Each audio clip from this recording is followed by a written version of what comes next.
Hey, what's up you guys, it's Dorothy and welcome back to my channel. In today's video we're going to go into chapter 50 of The Lake by Natasha Preston. With that being said, we only have 6 chapters left to read, including this one, so let's get right into this video. This video may contain sensitive topics and foul language. If you do not wish to continue, I suggest clicking off the video now. You have been warned. Chapter 50. Kayla and I are about to do something mighty stupid. We talked last night, or early this morning rather, and we know that if we take Lillian on ourselves, she won't have any reason to hurt the others.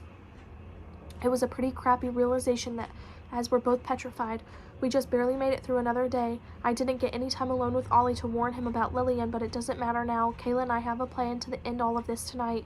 Night, I say to Cora as we cross paths. She is heading toward the other counselors, who are sitting by the campfire, and I'm going into our cabin. Sleep well, Esme. Not likely. Kayla jumps as I walk into our room. Whoa. Her eyes are round. This isn't a good idea, she says. You want this to be over too, I remind her. We have to make contact. No one else can stop this. But now? Like you want to go outside now? All the girls are in bed, but I think I heard some whispering. We'll leave in a little while longer.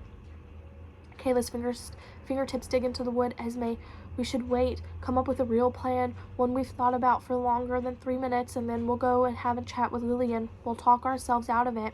Maybe we should. I stare at her. Really? You're the one who wanted to send her a note. A note, not go out there and find her. I'm not sure if you've realized yet, but she's not exactly a reasonable person. Don't you think she'll have something planned for when we do face to face? Yeah, I say. That's why we need to do it on our terms. We can't give her time to plan anymore. We'll be right there and she'll be the audience in our show. You need to sleep, Esme. You're delirious. I wish I could, but I'm too wired.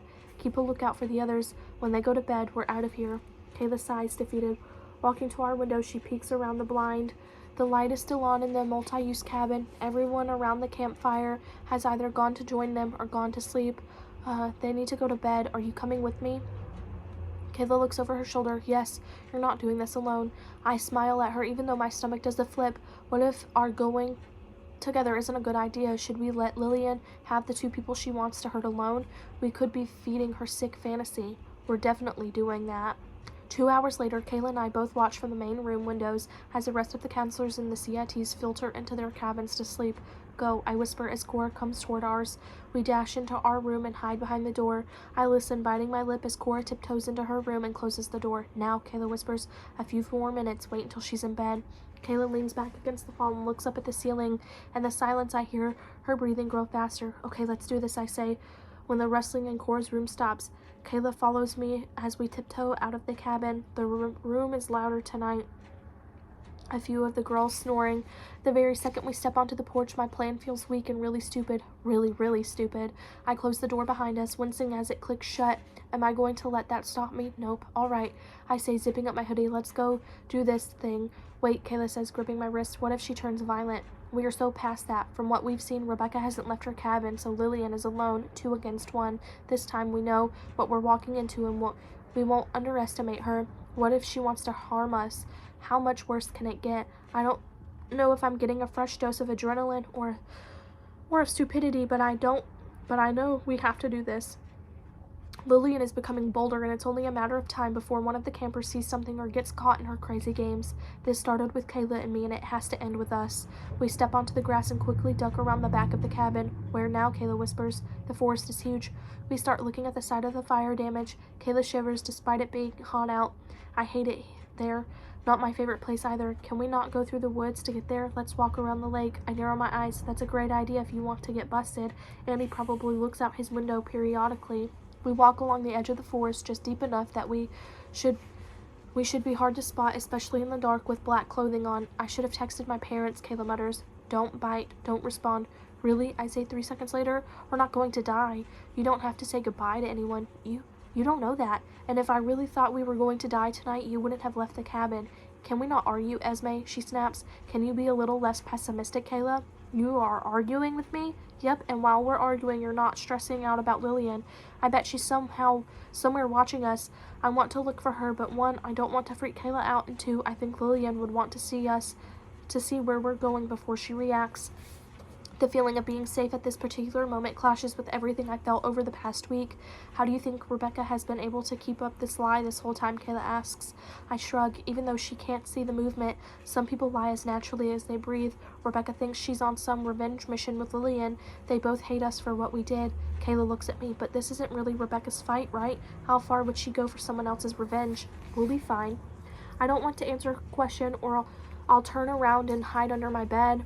Kayla whips one arm out. What was that? I look around and bite my lip. What? I didn't hear anything. What did you hear? Someone walking. My pulse thuds. Lillian, that's not surprising. Come on, we're almost there. You're not scared?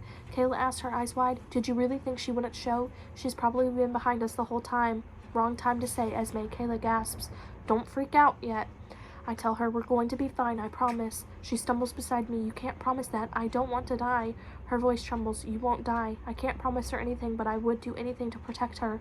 Kayla grabs my arm, her fingertips digging into my flesh. We pass a wooden private property sign. We're at the camp's edge.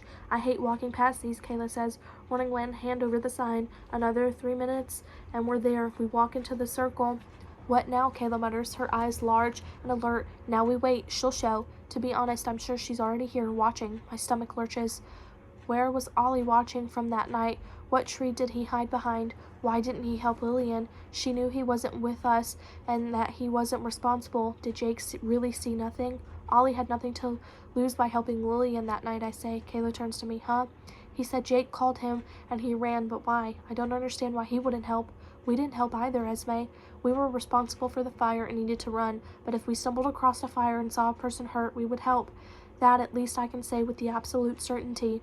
We didn't know how bad she was hurt, Esme, a low musical voice sings. I whip my head around where I think it came from. What the hell, Kayla mutters.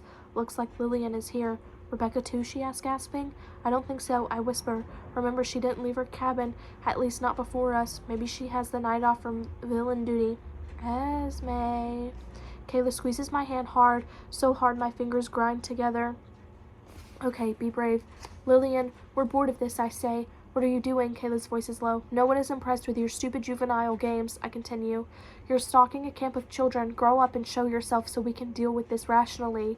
Words are coming out of me as if I've summoned every ounce of courage I own. I wish Kayla would slap her hand over my mouth, but this has gone on long enough and I'm so done. I can't spend another day half watching 4 girls and half watching the woods. You're going to get us killed, Kayla snaps. No, I'm going to finish this. Perfect, Kayla and Esme, loved by everyone at camp.